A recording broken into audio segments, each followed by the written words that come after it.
Salut à tous, je m'appelle Antoine Caron et je suis heureux de vous accueillir sur cette chaîne dédiée à la pêche. Ici, je partage des astuces sur la pêche, le choix des appâts et des leurres, et j'aide également les débutants. Abonnez-vous pour rester toujours au courant. Et maintenant, passons au sujet du jour. Bonjour à tous. Dans cette vidéo, je vous emmène avec moi à la deuxième manche du championnat de France de Street Fishing 2024, qui se déroule à Tours. Nous allons plonger dans l'ambiance de cette compétition passionnante, découvrir les techniques des pêcheurs et explorer les spots les plus prometteurs de la ville. Restez avec moi pour vivre ensemble cette aventure au cœur du street fishing. Ce dimanche 8 septembre 2024 s'est déroulée la deuxième manche du championnat de France Street Fishing. UPC 16 a repris l'organisation de cette date, encore merci à eux. Aspe, chevennes, brochet ou perche, quelle option? 20 équipes étaient au rendez-vous. Les échos des locaux et compétiteurs ayant effectué un pré-fishing font état de perches très capricieuses à leurrer. Les aspes, chevennes et brochets semblent quant à eux bien actifs.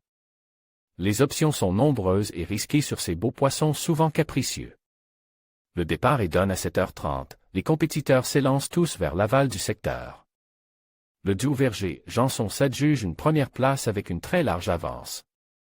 Leur choix de pêcher le petit cher s'est avéré plus que judicieux avec une pêche solide de chevennes.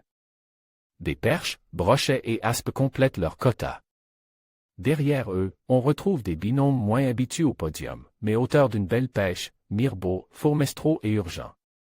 Méhoub respectivement deuxième et troisième, ayant fait le pari réussi sur l'aspe. Les gros poissons étant au rendez-vous, le classement évoluait très vite dans un sens comme dans un autre. Vidot, Binet et Seguin-Bontemps-Pelly sauvent proprement les meubles sur une pêche de perche et d'aspe. Les deux duos restent en course pour le titre et le podium final. Des favoris hors course?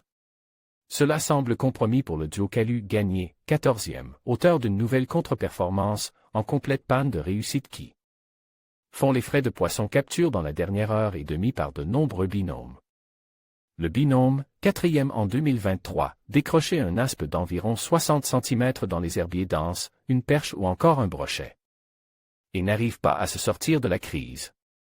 Fait rare, le duo Rojo-Diaz-Fourcade, 18e, marque lui aussi lourdement le pas, tout comme le binôme Légerie-Drevet, 17e. Les chevennes ont pour la plupart été leurs aux imitations de murs, insectes ou micro-gigs. Les aspes ont fait les frais de Lipless Minnow et Casting Jig pour la plupart. Le classement a évolué très vite, le moindre poisson change la donne. Il fallait être attentif et ne pas manquer de touches pour bien se classer sur cette manche particulière. Le classement de la manche est à retrouver sur l'application MyFFPS. Classement provisoire après la deuxième manche de Tours. Le classement provisoire avant la dernière manche de Toulouse fin septembre. Premier Verger, Janson 4 points place deuxième Binet, Vidot 6 troisième Bontemps-Pelly, Seguin 11 quatrième Messrine, LYS 13 cinquième Combo, Landrevie 19 sixième. Rojo-Diaz, Fourcade 27e Sarrazin, Martin 21 8e Girardelli, Boucheron 22 9e Vidal, Vidal 23 9e Urgent, Méhoub 23 11e Légerie. Drevet 24 11e Campo, Éric 24 13e Leuillet, Debove 27 14e Gabrisiac, Bonal 31 15e Calu, Gagné 32 15e Despalin, Anse-Potro. 32 17e de Saute 40.